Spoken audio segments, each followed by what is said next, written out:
I have the privilege of moderating the questions and answers. Let's make it as succinct as we can when we ask a question, and try to avoid too many long statements or speeches, and otherwise feel free to engage us and engage the audience. But first, maybe I will start off by asking a few questions of my panel. So, James, you have done quite a lot of work around the region, and you've looked at other countries. My question is basically whether the other countries that you're familiar with are more concerned with just falsehoods or specific categories of harm. And if so, what are these types of harm that they are more concerned with, and how does that contrast with the Singapore situation? Essentially, there are kind of three types of fake news that countries are concerned with. The first one is what we call everyday fake news. Give you an example from Thailand. There was this situation of a vegetarian restaurant where posts went viral saying that they were serving meat, and then the story got sophisticated because they said also that the health inspectors came and found out the meat actually in question was not beef but was human flesh. So as a result, the restaurant suffered losses. He had to close down, and then as you dig deep further, actually, the backstory was actually somebody died. So given the whole culture of, popular culture of ghost stories and all of that, it just metamorphosized and of course hurt business. So you got that category of nuisance, everyday fake news. In Cambodia also, you have things about traffic jam and nuisance type of news. So that's one. The second category is things related to ethnicity and religion. In our region, 3 countries crisscross these issues. Indonesia, there's the Muslim Christian divide, throw that a mix of the Chinese minority as well. So that's pretty tense.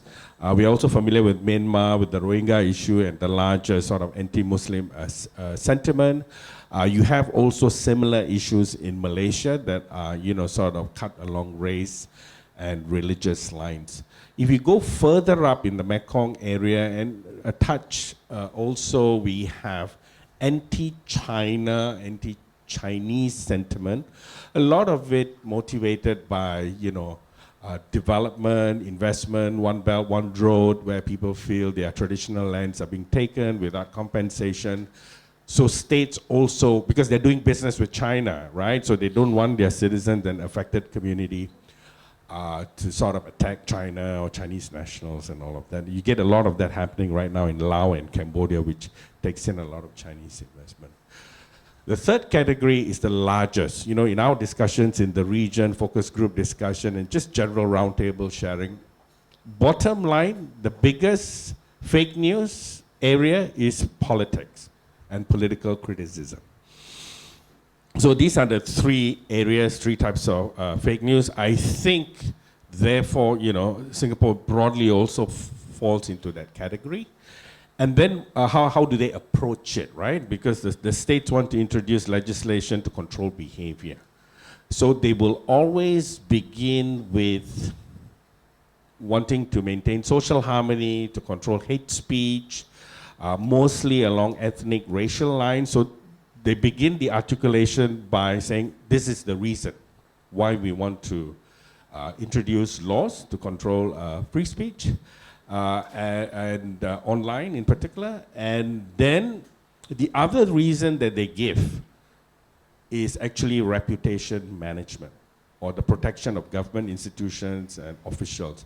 So the first reason about social harmony and maintaining peace, most people accept it. It's difficult to kind of push back. I mean, you can talk about rights and responsibility of governments and things like that. But you know, it's an argument very difficult to push back. But the second one about government reputation, government officials, that's where there's a lot of contestation. For example, in Thailand, you know, a lot of kickback now with the election results and so on and so on. The third category, which is kind of less in our region, you know, you hear about Russia, you know, being involved in elections in the West, in the US. You get a little bit of that of China being, you know, influencing Taiwan, Japanese elections. You hear less of that in Southeast Asia. Singapore is the only one I think has raised this issue, and also is kind of cross-border with Malaysia type of incidents. So these are, you know, the broad pattern in the region, and something to reflect on Singapore. Thank you, James. So I guess you would agree with me if I said that most of these other laws that have been enacted around the world try to deal with very specific categories of harm, rather than, you know, just become the gods of lies and falsehoods, you know. I've actually looked at the non-Southeast Asian countries, and it seemed to me that the laws in these countries are very specific, and the types of harm have to do with the subversion of the democratic process, which is what you mentioned, and by foreign state-sponsored or foreign actors, and otherwise terrorist propaganda, hate speech, or child abuse. These are the specific categories that these laws try to target with respect to fake news. France, for example, has a law to combat the manipulation of information, and it's about sponsored content during election campaigns.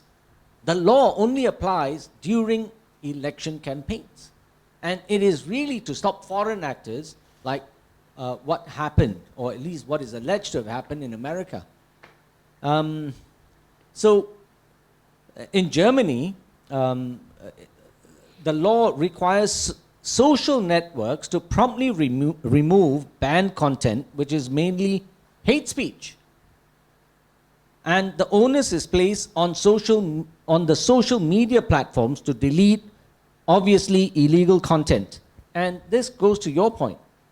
This was not an attack on the people. This was not a law that subjugated the people to censoring themselves. But this was a law to compel certain platforms to react to certain forms of hate speech. All very targeted laws. We couldn't do that for some strange reason. Let's not talk about Russia, because Russia has very similar and even perhaps worse laws than ours.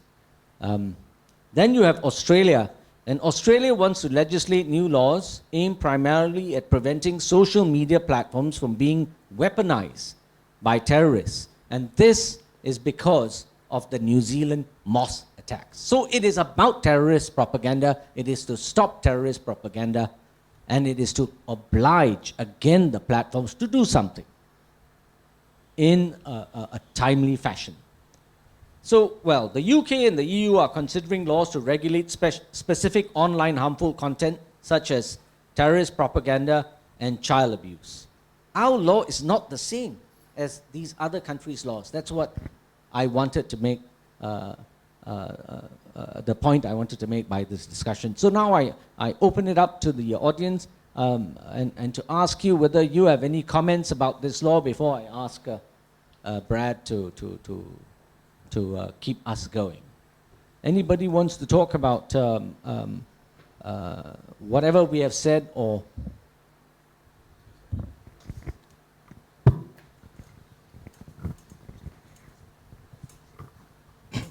my name is Kuswati. I want to pose two questions, one to Mr. Chopra and the other one to James. Where does the judiciary system, which is independent on its own, plays a role in this POFMA bill? I don't see them voicing any concern at all. That's one question. The other question is, can a body like Law Society plays a part to protect the people? That's all. Thank you, Kuswati. I'll take this one. The judiciary always stays above the fray.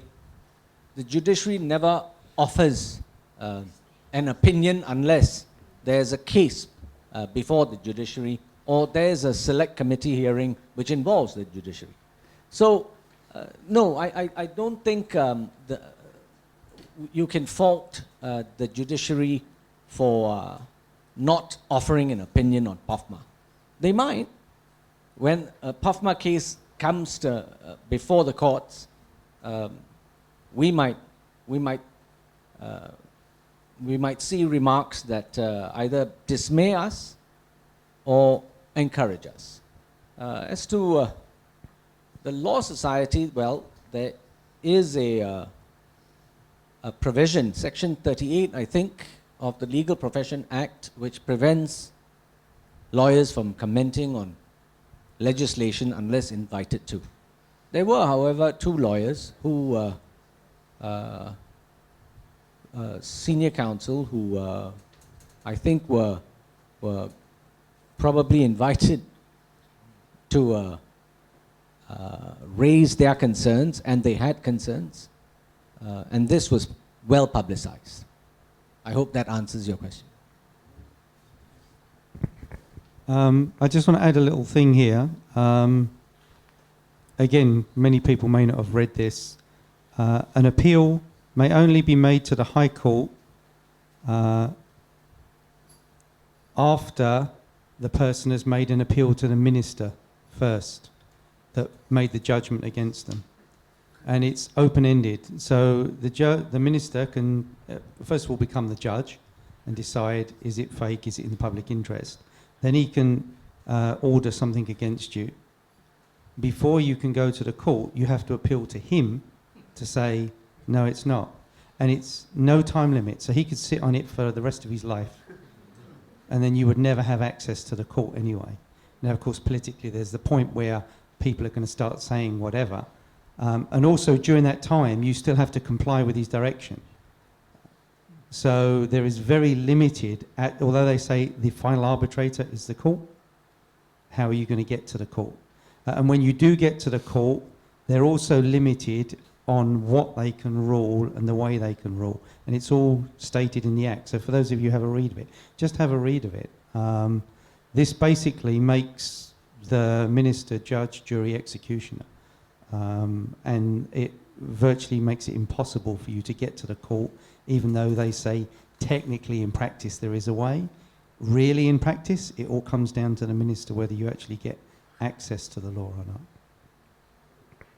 Thank you.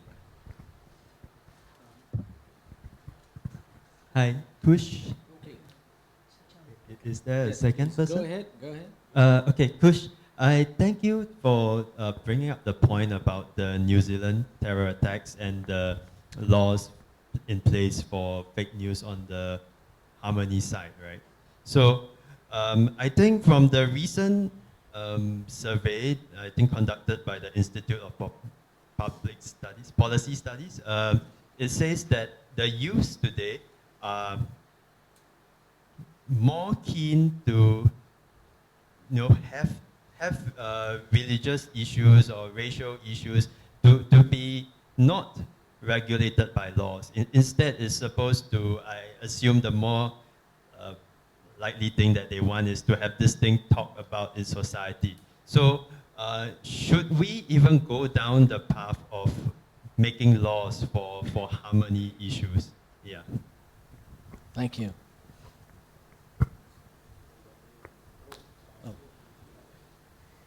Well, yes, in fact, our race relations is a big topic, and I just don't think that this forum and POFMA is ideally suited to deal with race relations, except insofar as certain falsehoods undermine the fault lines within our society. And I think insofar as these falsehoods are so serious that they create tensions within our communities, short of that, I would say POFMA should never have been involved. And the fact is that there are so very many different laws that deal with this issue. There were absolutely no gaps in the law as to our racial fault lines. And yet we've got our leaders going around the world and saying, we can't have people saying things and manipulating our fault lines online. We never have been able to do that. And that's a fact. So this is yet another law, and I would say duplicative in its intent, if not in its mechanics. Yeah, I mean, what I'd like to say here is that we all have our own moral code inside us of what is right and wrong. And our moral code influences our ethical behaviour. And as a group, when we come together as a group, as a society, sometimes we codify elements of our ethical behaviour into law. And that is the order it should go. We have our moral code, what's right and wrong, you know, all peace and harmony, love each other. If you have a religion, your religion has some certain things. That's your moral code. Then how you implement it is your ethical behaviour. And then as a society, sometimes we say, you know what, sometimes people go against it and we feel it's bad enough that we need to create a law so that if someone goes against it, we can do something about it. Our system seems to be flipping the other way around now, and they seem to be creating laws independent of morals and ethics. So I think what we need to do is to start moving back and thinking, are these things ethically correct? Are these things morally correct? And then we can start seeing, where do we really need a law or not? Now, for some of them, yes, we do. And actually, even POFMA, for whatever we say bad against it, there are some real reasons why we would want some fake news legislation. The question is, how should it be written? Should it be very targeted? What subject should it could be on? And who should be judging it? Should be it judged by a minister who has no legal training and he's a politician or a effectively a I'm trying to think of the word now. I mean, he's just a functionary in an organisation, or should it be judged upon by someone who has legal training and knows how to train on these things? So it's not that we don't need fake news laws, and it's not that we don't need to look at things like race as well, but we need to put it all in perspective, go back to the morals and the ethics, work out where we really need a law, and then work out who is the most appropriate person to judge that. Is it a layman, even if he's given the title of minister, or is it someone who's actually a professional who understands these things and how to judge them properly? Please. Hi. Hello. Yeah. So I have a question regarding with respect. Don't be shy to state your name Oh, if you okay, want yeah. to. So but my- you know, my name you is don't Raymond. have to. Yeah. So I'm Raymond. My question is actually regarding the tech platforms that basically will be affected by POFMA, because I think they can be compelled to, for example, put up counter evidence or something along that line, or take down notices, or face basically fines. So, but my question is more along the line of the calculus that involves around how they would react to things like that, because many of the tech platforms are basically based in the West, where I suppose there would be quite a severe pushback if they actually bowed to any kind of censorship of this kind. I'm thinking what happened to Google in China, I mean, like 20 plus, 10 odd years back. I'm just wondering whether that is still, that would still apply in some sense, and it would be difficult to basically make them comply to basically POFMA rules just because of potential PR damage.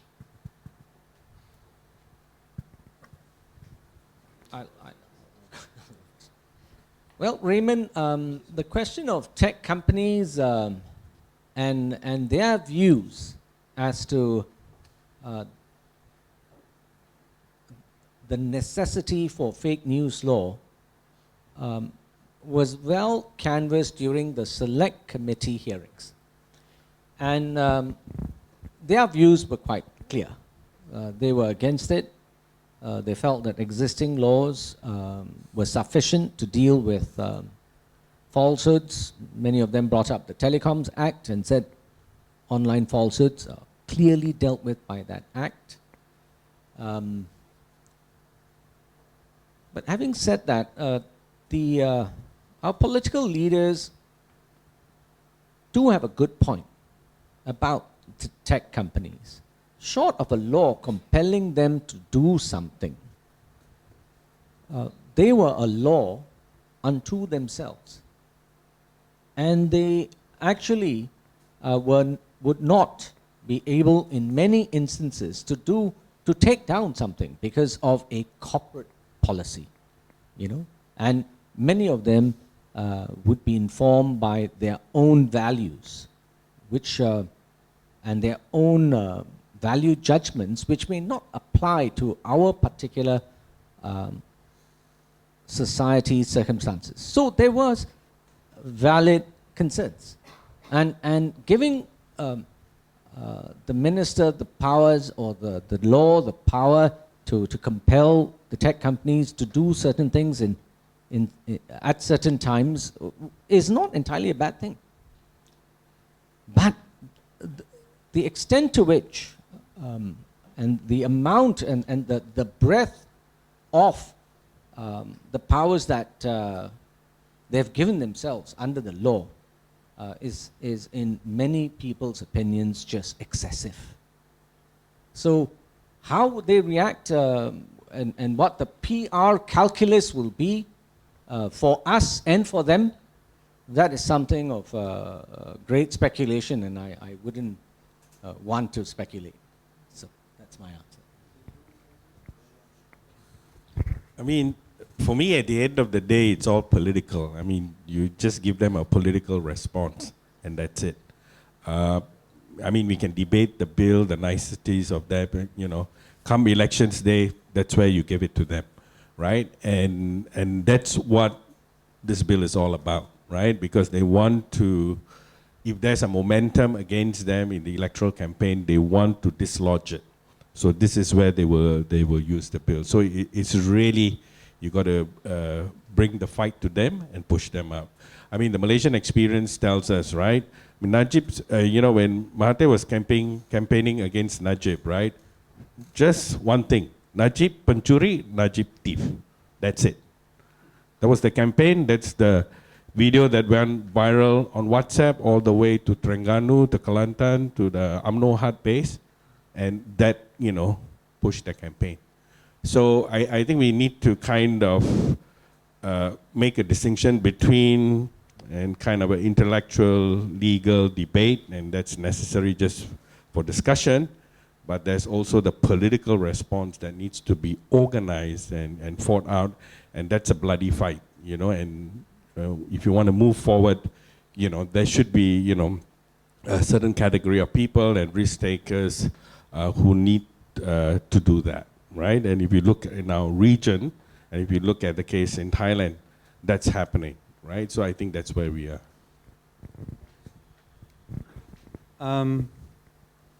When you, I mean, there's already debates going on. Should Facebook be broken up? There's been international debates. I mean, our own ministers were in the UK debating it before they came back with the POFMA bill. But when you look at things that really impact the people, like what happened in New Zealand, and you would say New Zealand, democracy, free speech, whatever, Australia, but very quickly, everything was taken down. The internet was shut down. All of those things were taken away. Where there is a very clear reason, and I think a lot of it's to do with terrorism, hate speech, this kind of stuff, I think there is nothing stopping these people, and they do these things. Where they start to push back is when you get to things like, well, it's giving me a bad reputation. I'm not going to do so well in the polls if this inconvenient fact is spread around or whatever else. That's where we start having the problem. So if the governments worked together to focus on things that were serious, like terrorism, like race problems, hate speech, that kind of stuff, then we could form an international consensus.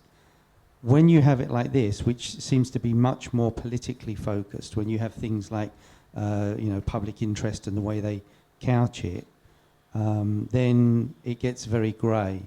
And then it comes to the corporate thing. And then when you try and compel them, how exactly are you going to compel them? All they'll eventually do is go, you keep on getting on my nerves, I'm leaving. And then we lose out. And that's not the right way to go forward. And then with what James was saying about the message that went around Malaysia that lost Najib the election, if people had believed in Najib, they would have just ignored it. They'd have said, stupid, right? It's like we have this guy in Australia, this Alex Tang guy, right? He's got the website States Times. Everybody knows most of it is just like, he's just spouting off, right? It's not fact. There's some facts dotted in there, but most of it is not. Most people know, so they dismiss it. And when people say something, if you know someone like, I really know Kush well, and then someone says something bad about him, I'm like, I'm not going to believe that. That's stupid, right? So if governments focused on rebuilding trust, they wouldn't have to worry about the reputational part. Then they can focus on the serious part, which is terrorism and all the other stuff. So that's when you get into the political talk and all the other kind of stuff. So trying to compel them with laws, with money, fines, and this, that, and the other for political reasons, that I think is only going to backfire on us. Thank you, Brian. Thank you for standing up for me. May I make a comment? Mr. Tan, please do. I'm Tan Kim Lin. Now, you mentioned about minister. Actually, according to the law, it could be any ministers. And there are 20 ministers. And if one minister decides that this is fake, even though the other 19 ministers don't have any opinion, that decision counts. So it's not the minister of law who decides. It is just any minister. So this is my comment. And then there's one part about online activity that is quite serious, but does not seem to be addressed. Now, there are people who create fake accounts to attack other people. And I'm a victim of people who attack me, and these are fake accounts. So I call this harassment. Of course, I'm not so worried about people harassing me, but other people who are harassed, sometimes they even go to the extent of committing suicide. So this is one very harmful aspect about online bullying, harassment, which does not seem to be addressed. So what I'd like to see is actually a law that allow me as an individual to file a complaint against Mr. XYZ who said something that is harassing to me. So it's not just the government that is the target of fake news. Individuals are the target of fake news. And I suspect that the people who attack me could be paid by the establishment. All right, so this is, I thought, quite important that we should address this. Of course, the problem is, who is Mr. XYZ? It's a fake account. And I think the platform, the social platform, should be responsible. If you allow someone to create a fake account to attack somebody, the victim should be allowed to file a complaint in court and to have this matter addressed. So this is the part about the fake news law, quite important, that seems to be not addressed. Thank you for that question and that triple question, I should say. The lawyers in the audience may want to correct me, but if I'm not wrong, I think the point about people putting up fake accounts and harassing people is addressed by POHA, the other law that was just passed. So I think that is hopefully well covered. But my focus has been so much on POFMA that I must say that I've not read POHA yet, except to read what everyone else has read. As to, yes, the ministerial discretion, isn't it interesting what Mr. Tan Kin Lian just said? That the law doesn't specify which minister and how that will take place. That mechanism may yet find itself coming out in subsidiary legislation, and in fact, one of the that power that you refer to is about that, and that's quite a normal feature of the law. Generally speaking, it gives ministers the power to define mechanisms largely within the spirit of the law. So we will see. But I have a question actually for all of us here. Who's going to watch the watchers?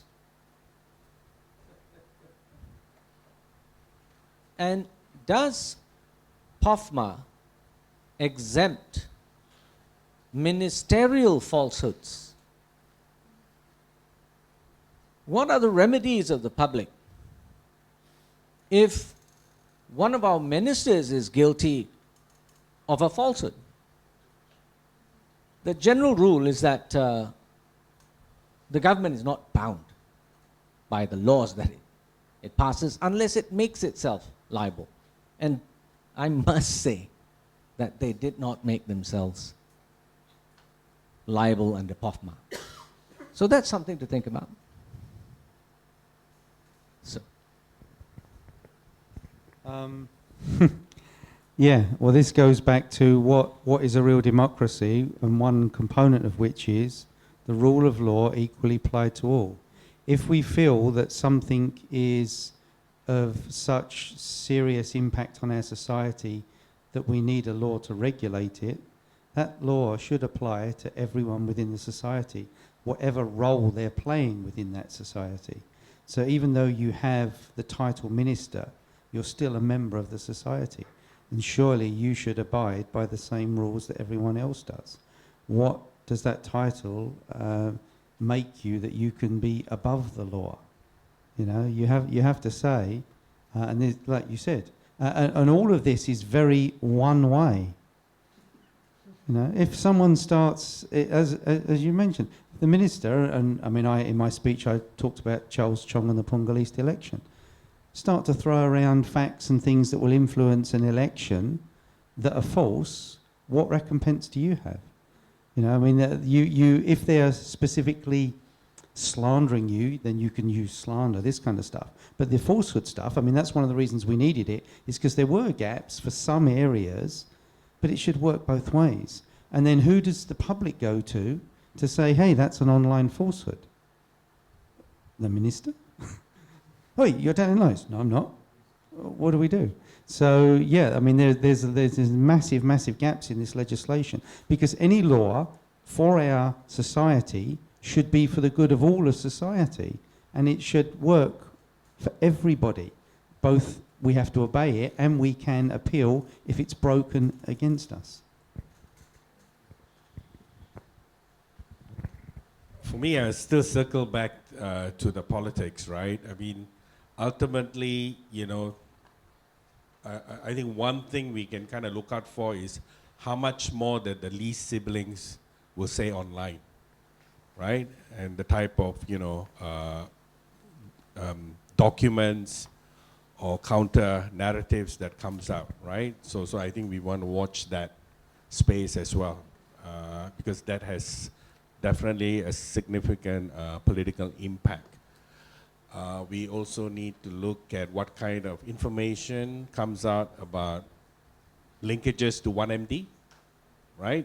So these are the places I think they will seek to neutralize, because those are the things that will gather anger right? And when they do that, right, because, you know, the election cycle is predictable. It's 9 days, you know, they behave in a particular way, right?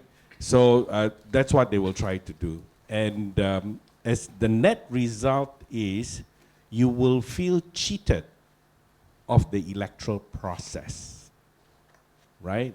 And when you feel cheated out of the electoral process, then the trust factor goes down further. This is exactly what's happening in Thailand, because they structure not only the law in terms of, you know, cybersecurity that deals with, you know, disinformation and all of that, and they also have the lèse majesté law, but they also stacked up the Senate with appointed seats, right?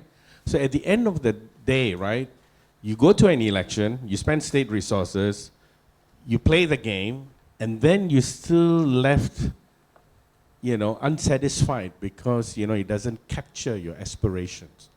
And I think that's where this act will lead us to. It will further, I think, erode our trust in the electoral process. Something of which, you know, we already feel there are inadequacies, right? And I think that's something to think about. Is there another question? My name is Chloe. I just wanted to comment as well as ask a question. Please. So I think my comment about the law is that under Article 3, Section 3 says that if you communicate via the internet or by SMS, it is considered communication. So even private WhatsApp messages are covered.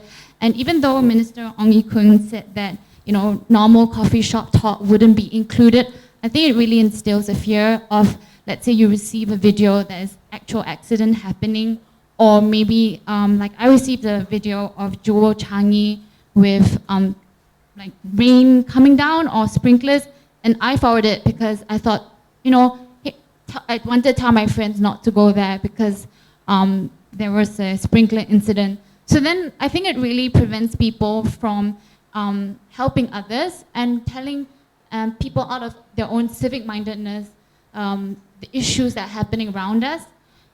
So that's my comment.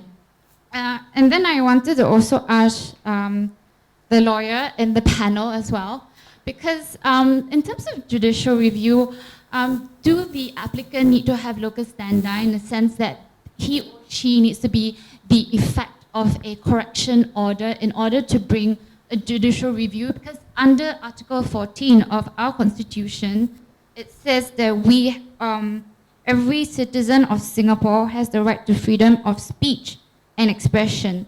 So I think this really infringes on that, as well as the exemption clause, which says that the law is not equally applicable to everyone. So what is the process if citizens, right now, we cannot have any avenue since POFMA has been passed? What are the avenues for us in terms of legal or in terms of like what Brad said, speaking with caution? Thank you. So, turning first to your question is about judicial oversight. There are certainly two rules for judicial oversight that have been built into the Act. How effective they will be, I'm not sure. I've had a view about appeals to the court being illusory, simply because I just don't see anyone really bothering to go to court about a Facebook post. But be that as it may, there are two routes. We are assured, and this is, has been clearly stated in Hansard as well, which I gather you are probably a lawyer or law student, and that would help us interpret the ambit of the law. And they have stated clearly that there is no ouster clause. And so ouster clauses prevent the courts from reviewing errors made in a ministerial decision in the use of a minister's discretion. And so, if somebody is minded, then one could seek judicial review. Or the other route, which is the appeal, or the reference to the court. So I don't think that these avenues have been blocked at all. I just don't see many people having the gumption or the resources to go down either route. But that's a separate matter, that's an opinion, and we can debate that. I may be wrong. Yes, of course. Obviously, I'm not the lawyer on the panel. But I have, aside from the Act, and I know obviously from your statement you've read it, I've read our Constitution. Again, far too few people have. And if you look at our Constitution and you also look at how it's been revised and revised and revised, you can see that what used to be a very strong Constitution has been turned almost into a piece of legislation. And when something's required, big changes happen. It's not that they just tweak something here or there because society's changing, things are moving forward. There are major changes going on all over the place, and they may have one major subject, but while they're doing it, there'll be a tweak and a tweak and a tweak and a tweak. So if there are constitutional lawyers watching this, or certainly constitutional students, I do ask you to look very closely at our Constitution and see where this may actually contravene it. Because it may be that this has been written in a way that they can do one thing, but we may have to go to the Constitution to override what happens in POFMA. And that may be the only way we really have of defending against it, because the way they've written it, and you have to go to the minister first, which effectively means you're never going to get to the court unless he really wants you to, which he's probably not going to do. So I hope that our constitutional lawyers can really start looking closely. First of all, about what's happened to our Constitution, how much it's been chopped and changed over the years, and is there a way we can get it back to something more like a constitution and less like a piece of legislation? And the other one is, are there places where POFMA is actually standing contrary to the Constitution, which I believe the Constitution should take precedent, and then hopefully they can then argue the case and remove it where necessary. Yes, very good point. I'd just like to add that I'd first like to echo your sentiments and say, yes, indeed, you know, our Constitution has not been given the respect that it has deserved. For this reason, it's really very important that our opposition politicians and alternative political parties take very seriously the objective, at least the short-term objective, of getting at least 30% of the House, because that would at least block the Constitution from being amended willy-nilly like it has been.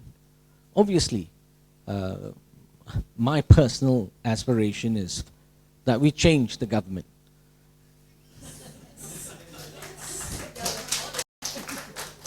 But in the meantime, we can be slightly more realistic. And let's and that follows from your constitutional point. I mean, the way to look at Singapore is we are dealing with an oligarchy. You know, you are dealing with a singular incestuous elite, right? They have captured the state apparatus across different arms of the bureaucracy, right? So you have a singular elite, an oligarchical elite. It's different from Thailand. You have a competing elite, right? So that's, you know, a fundamental feature of the political structure. So unless you have, you know, contestation, right, you need to kind of understand that they have captured the state, right? So how do we deal with that. And because it's an oligarchical elite, the notion of independence is irrelevant for them.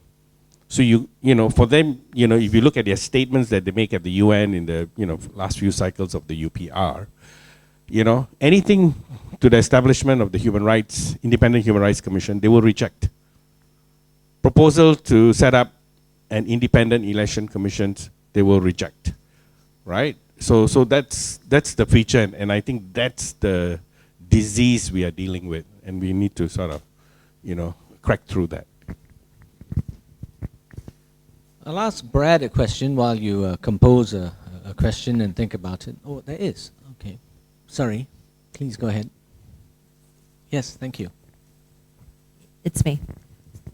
So for the average Joe and the average Jane, there isn't enough access to the information. You invite people to read more about it, and a few of us have the privilege to be here to listen to understand more. You talk about fear and to overcome fear with courage. You talk about speak up and speak up with caution. You talk about make yourself heard, make a difference, and perhaps the results in the next election would be different. But there are many steps between that today, and ultimately casting a vote that may indicate what you don't want, but doesn't necessarily get you what you should have. I guess what was compelling for me was you both talked about there being a form of watching the government fake news watch, people's tribunal. And I know we're all talking about let's make a change, let's do something about that. But for, once again, the average Joe and the average Jane, what is the call to action? Realistically, what can that individual start to do to make a difference, apart from casting a significant vote at the next elections? A brilliant question. And I always like to try and do call to actions whenever I do anything. One of the things is to educate yourselves.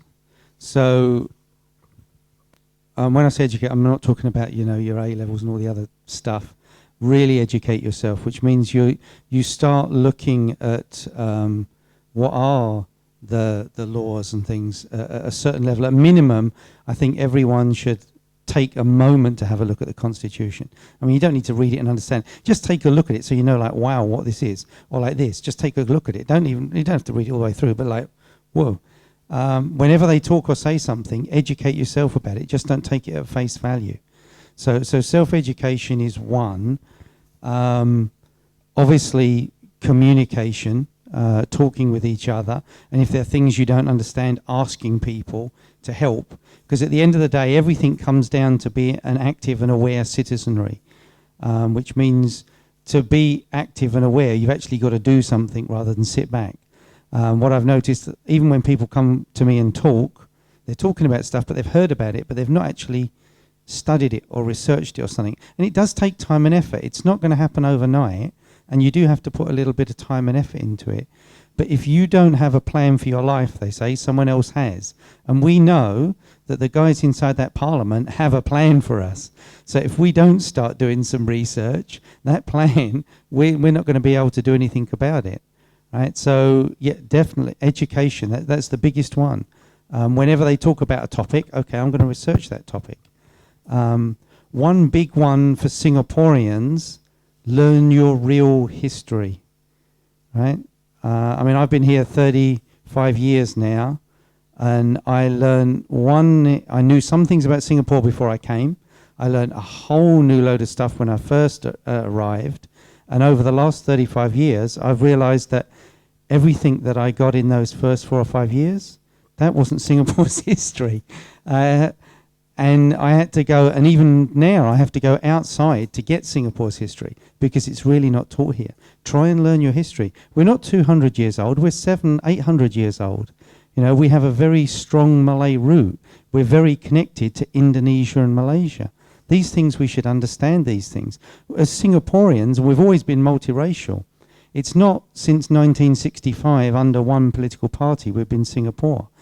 If you start to disassociate the country and who you are from a political party and start understanding you're part of the country, you will think and act in a very different way, and then you'll start saying, are they acting as a good Singaporean? Are they acting for me? Are they acting for the country? While you identify them as the country, you're not going to question so much.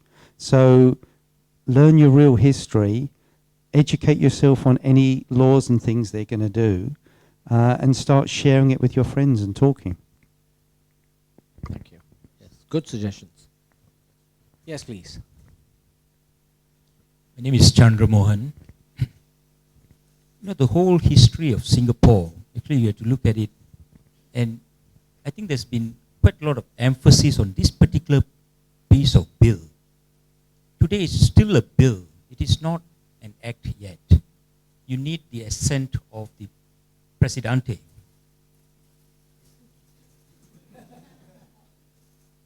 Unfortunately, there was not a referendum on this issue because it involves citizenry directly. Fake news in terms of your WhatsApp, etc. It's all being entwined. And therefore, I think the lady who has just commented, I think it involves more of the citizenry than normal pieces of legislation which even lawyers don't read and argue about. I'm a lawyer. I'm quite convinced in order to progress, the nation must look at the constitution. Because at the end of the day, it's power. The one who has the power wields more power. So you ask yourself, is it a genuine piece of bill in the interests of the nation? And the only way to find that out, instead of just speculating, is to have a machinery in what we have in some countries, the Freedom of Information Act. And the revelation through cabinet papers, what was discussed by the cabinet, is a secret. It's a breach of Official Secrets Act. So there are instruments that has curtailed the freedom of the citizen to know what it's all about. Perhaps they meant well.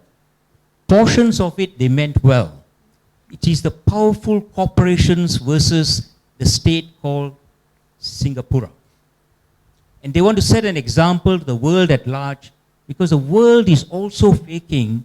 Even the nations that I respected, I have less respect. Be it China, be it India, be it United States, Britain. As I've grown older, I've become more cynical and critical. And in my autumn years, I asked myself, what is it I need to do as a Singaporean? I need to read the Constitution and propose amendments to the Constitution that makes it fair and just. The Constitution today, in my view, is not fair and just.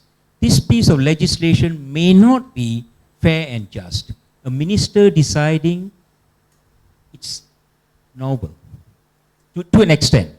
And ministers deciding. So Minister of Health might say something when you talk about something seemingly fake about diseases in Singapore. And to appeal, do you appeal to that Minister of Health? No. You appeal to the minister in charge of this legislation. Correct me if I'm wrong.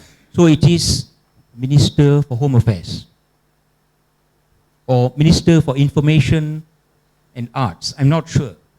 I've not read. So who is it? So finally the arbiter for the appeal is another minister. And it's only one minister. I can guess who he is. So what do I do as a citizen? Nothing much I can do. But the power of the force of the populace is very powerful. And that's all of us. A yellow-dressed lady overthrew Marcos.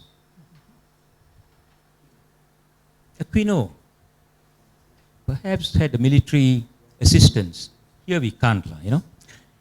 So, but as a citizen, you can do wonders. All of us can ask the President of Singapore to look, no, don't look at the law alone. Look at morality and ethics and fair play and goodness and kindness and compassion.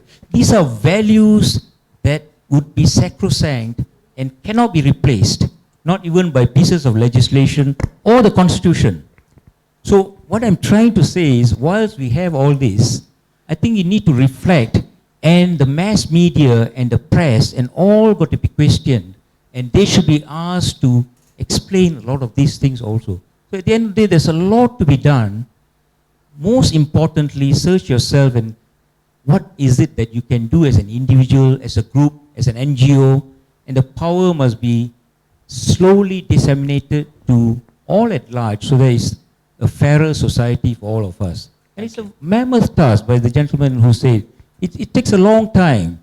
And if you look at the history of Singapore, Lee Kuan Yew in his own ways, he has done a lot of good, but at the same time not. But so all this got to be dismantled slowly but surely. Thank you, Mr. Chandra Mohan. We are privileged. Mr. Chandra Mohan is just not a lawyer. He is an esteemed senior member of the bar and a former president of the Law Society, whom I know very well. Go ahead. I want to marry 2 points that James have been talking about, this political action perhaps.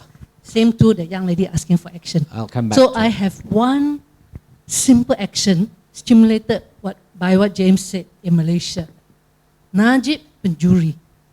We can call out, because people's pockets will hurt them. We can call out one simple thing. No 9% GST.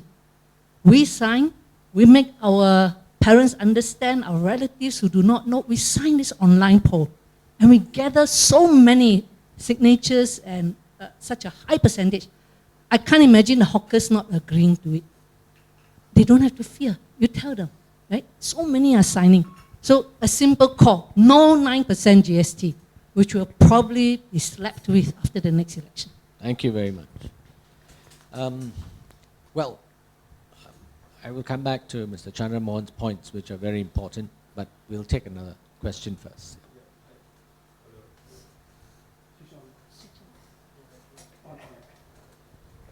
Hello. Yeah. Hi, Jason. Yes. Okay, so what struck me during the parliamentary debates was this comment by Shanmugam when he said that actually POFMA doesn't give them, it gives them less powers, right?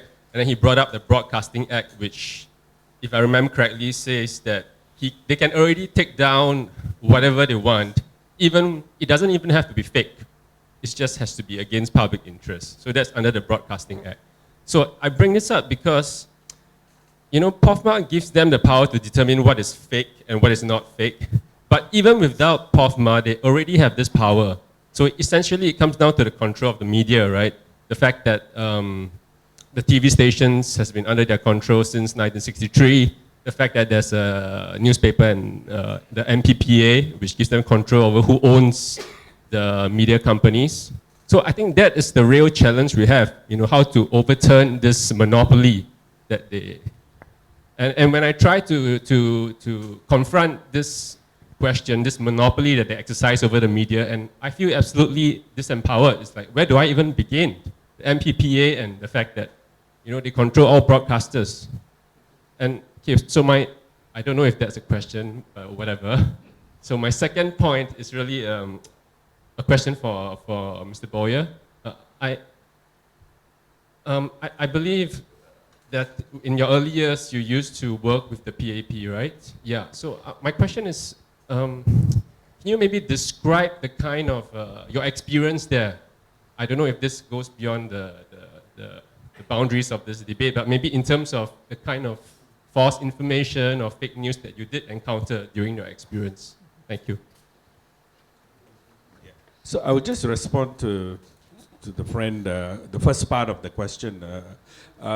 In terms of, I don't have the hard stats in front of me, but broadly, right, in the region, Singapore included,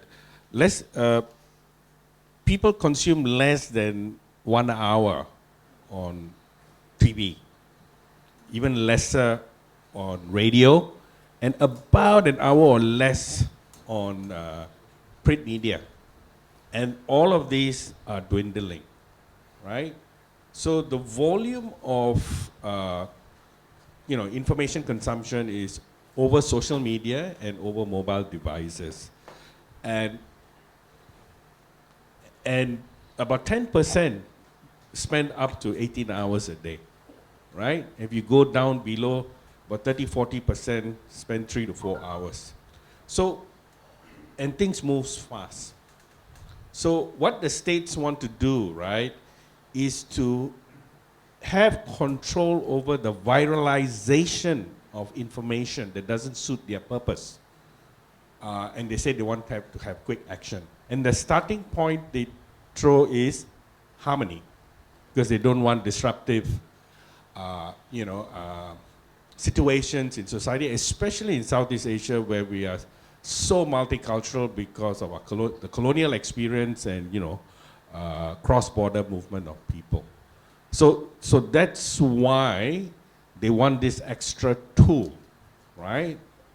And they want to use it for political purposes. But the starting point would be to say, for social harmony, and that's an argument you can't really push back so much. So I just wanted the feedback there. So Brad has promised me to confine his answer to our forum subject, and on that basis I'm handing him the mic to your second, otherwise very vague question. Yeah, so the time within the PAP, what did I come across in terms of what you might call fake news?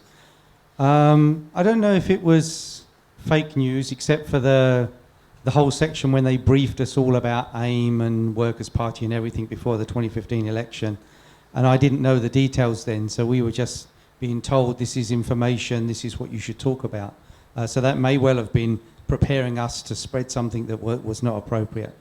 But a lot of what it was there was either lack of information, so it's not that it's wrong, it's just not there or incomplete, or what was put out was all I guess you could say propaganda, because it's all feel-good stuff. So they'd pick on something small and insignificant and blow it up to make you feel good and share it with the community and all of this kind of stuff. So I would say propagandizing mainly, but certainly during the election time, we were brought in, we had a big briefing all about AIM and the Workers' Party, and look what's been done wrong here and what's been done wrong there, and all of this kind of stuff, which when you actually start to know some of the facts, maybe they were massaging it a little bit for us and we didn't know any better. So I think they're not beyond using it, and of course the Charles Chong example I gave in my speech. So yeah, it definitely exists, they definitely do use it, they definitely do teach their grassroots people and give them materials to push out and talk out along the ground. It has happened. It happened in my personal experience. So, yeah, it's there. So thank you for being part of the fantastic propaganda machine that was the PAP grassroots. But welcome to this side, the dark side. Any other questions? Yes, please. At the back, right at the back. Which one first? Perhaps right at the back, that's the hand I saw. Hi, I'd like to bring back what you said about the fact that Singapore is Singapore's elite is a oligarch. The fact is, I don't know if you were there when Minister Shanmugam gave his speech on the so-called reasons, his opening speech on the debate. He said this bill is to protect institutions. Institutions can only survive and have credibility if the truth is there, if they are not attacked by facts. And I think what we can read from there, if we're not charitable to him at all, and we don't have to be, is that for an oligarchical elite, they are always interested in protecting their institutions, their truths. What they're most afraid of is other institutions rising up in civil society, for example. What they would like for people to think is that they have no avenues for action aside from the vote. Yes, can we confine your comments to so my the forum question topic or the is, topic? Yes, thank you. My question is, could you give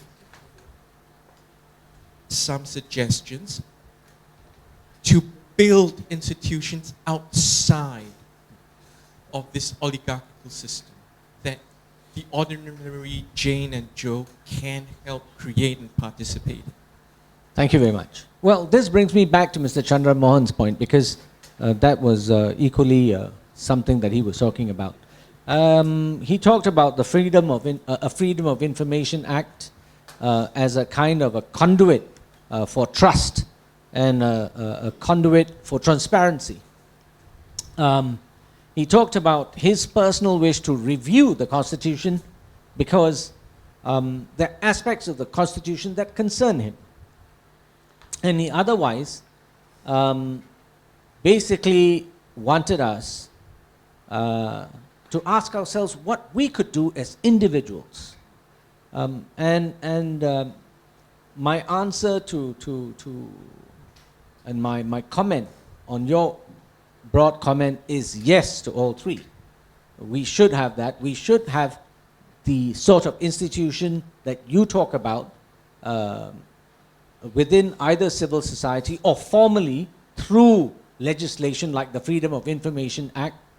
We require just so much more transparency and accountability in this country. It's just not funny.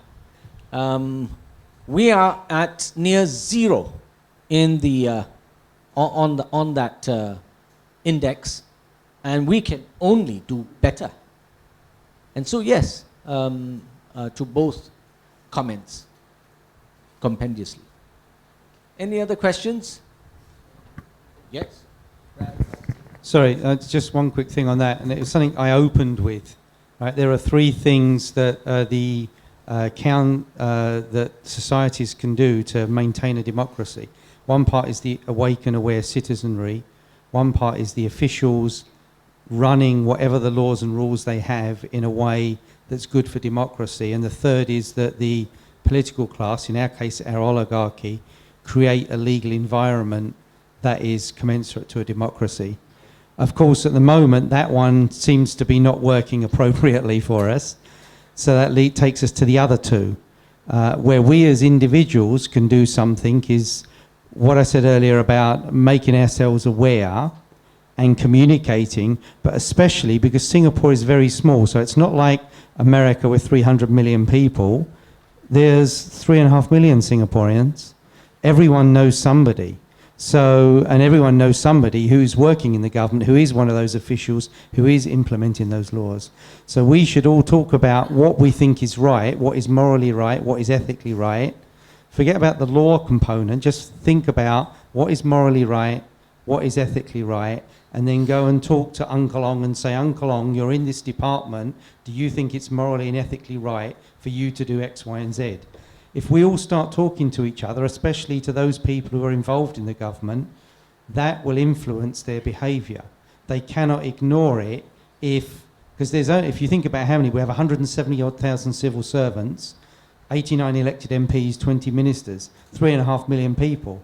So if the other 3.2 or 3. Well, the babies won't be talking, but the other 3 million people start talking to them, start being more moral, start being more ethical, start being more democratic, it will be very, very difficult for every single one of them to ignore that voice.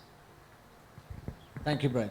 Mr. Tanji Say, I see you. Put up your hand. Tanji Say, I just want to make a point to something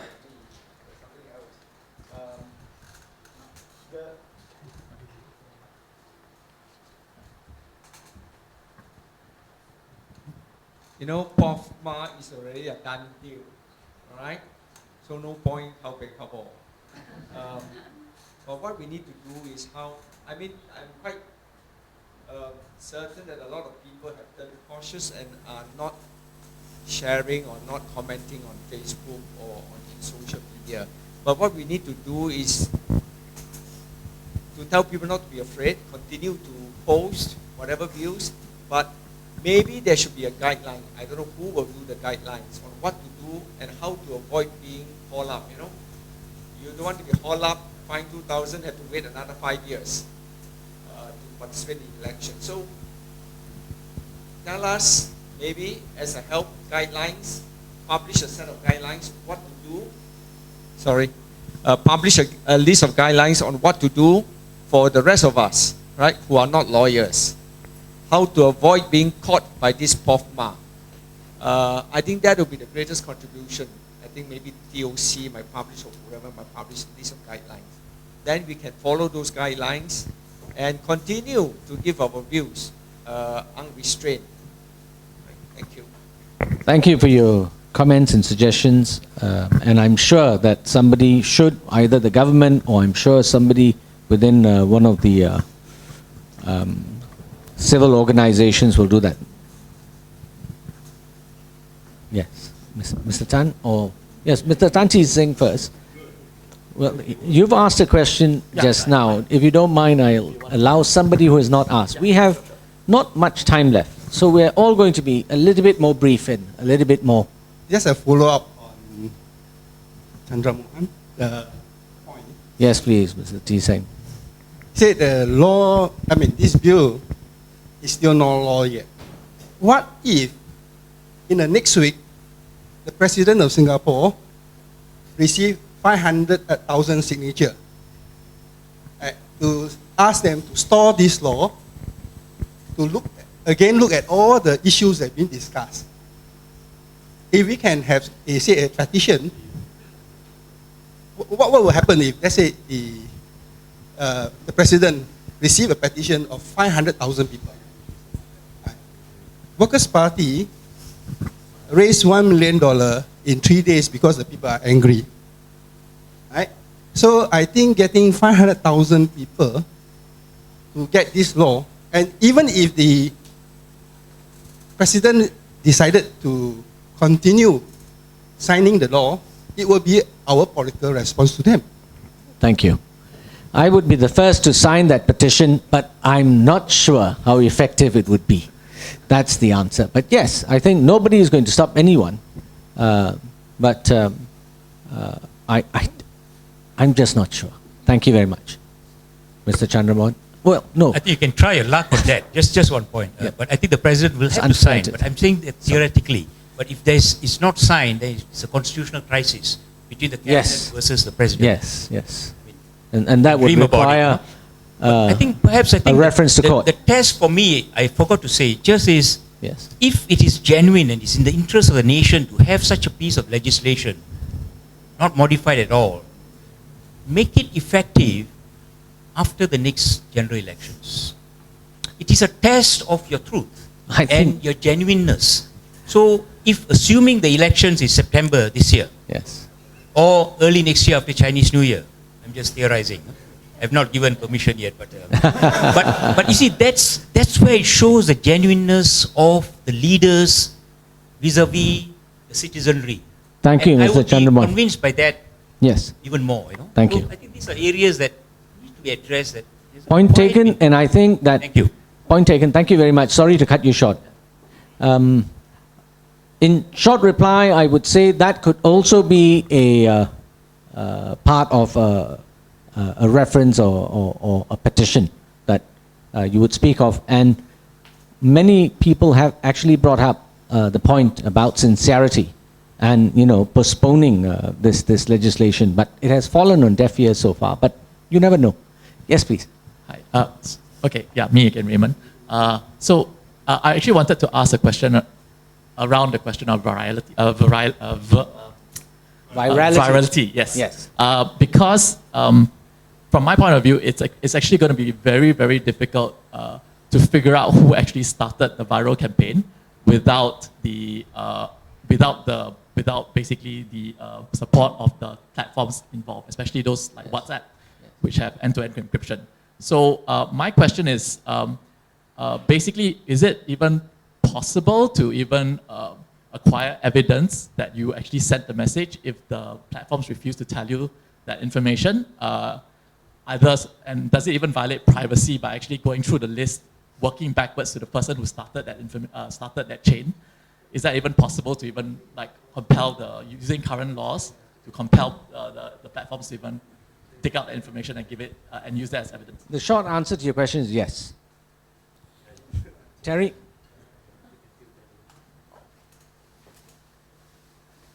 Yes.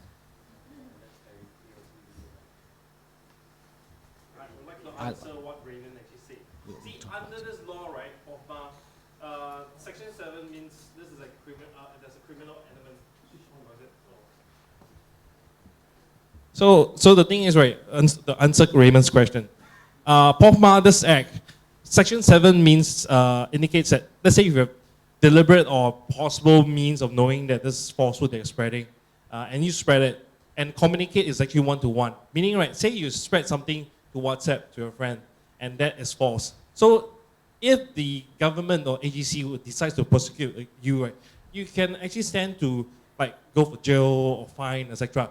And being criminal, right, so they can actually arrest you, take back for investigation. So if they want to just scare the population, what they can do is, you have this viral message. So you catch one who basically the police is trying to pinpoint, bring to the police station, say who was the one who shared you this message. So what they do is they'll call the next person and say who was the person who actually spread with this message. Because this act, the wording communicate is actually one-to-one. So meaning, right, it doesn't matter if you just share to one person.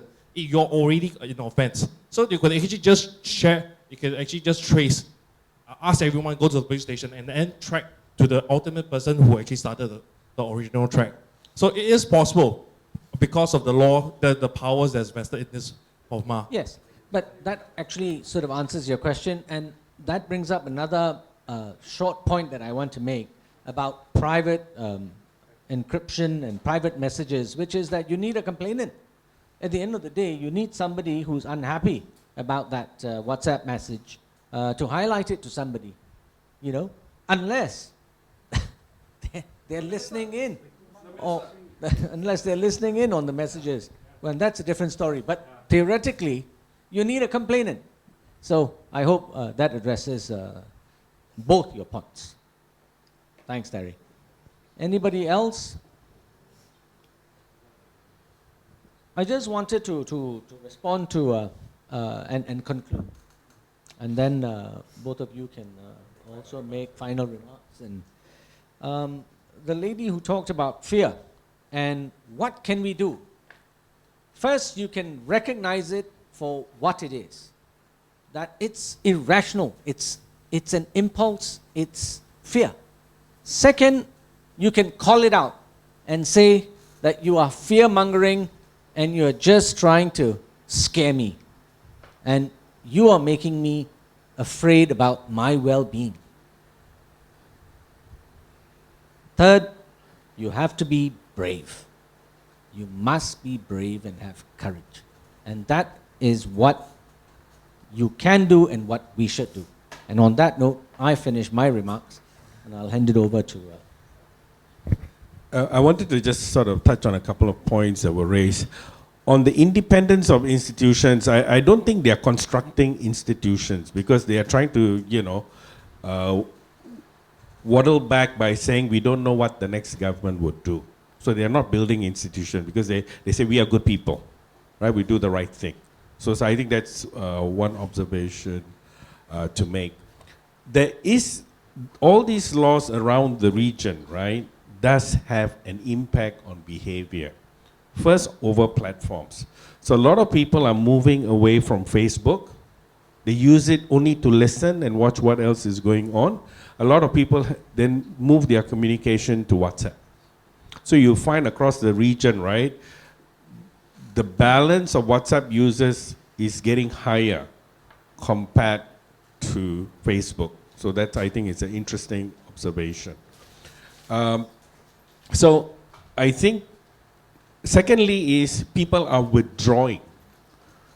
They practice self-censorship, but they also say, okay, given these kinds of legislation, are we going to withdraw momentarily from being involved or being or to participate?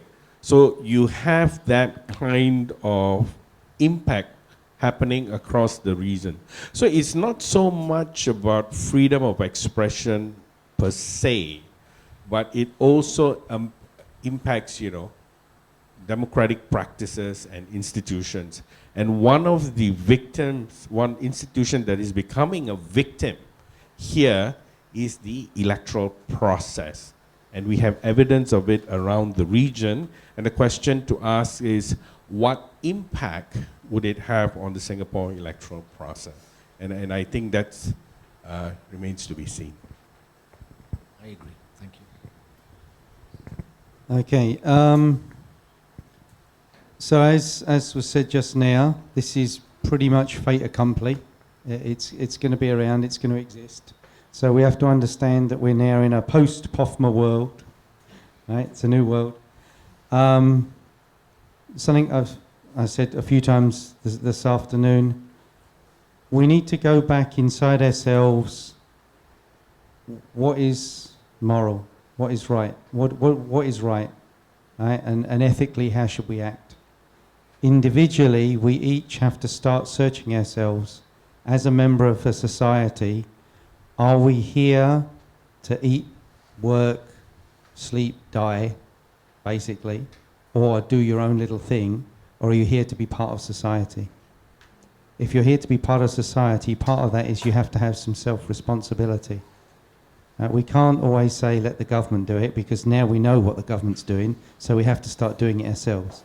So we all need to look inside ourselves, what is right, and I need to start behaving and acting that way, including speaking when I need to speak. And if I'm working in a government organisation, speaking when I need to speak there. Is this right? Should we do it that way? A society is made up of the people, and as I said earlier, they're a very small number of people. I don't know if any of you watched that Disney movie Ants. There's a scene there with the grasshoppers, right? And the dumb grasshoppers saying, oh, why are we worried about them? And he throws one seed at him, see? Doesn't, and then he knocks over the thing that holds the seed container, and thousands of seeds come out and he's squished underneath it. There's 3.5 million of us. So if we act morally and ethically, and we start speaking out, then we can have an influence on what is done and hopefully change it and get it back onto a right path. Thank you. So it leaves me now just to thank you very much for coming and listening to us and for contributing to this forum, and to thank Function 8 for so very kindly organizing this forum and giving us this opportunity to speak. On behalf of the panelists, we thank you very much for this opportunity. Thank you very much.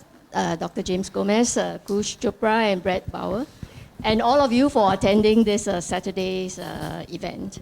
I hope that, as the speakers say, that we can continue to educate ourselves and be aware of what is happening, and be a part of society, be active.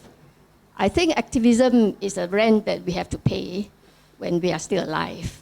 When you are as old as I am, I hope you would have got this POFMA law repealed. So, so we end here. There's some, I think there's some coffee and tea. I don't know how much of the cakes are left. So please help yourself and be comfortable. We will leave this place maximum 7 o'clock. Thank you very much. Bye.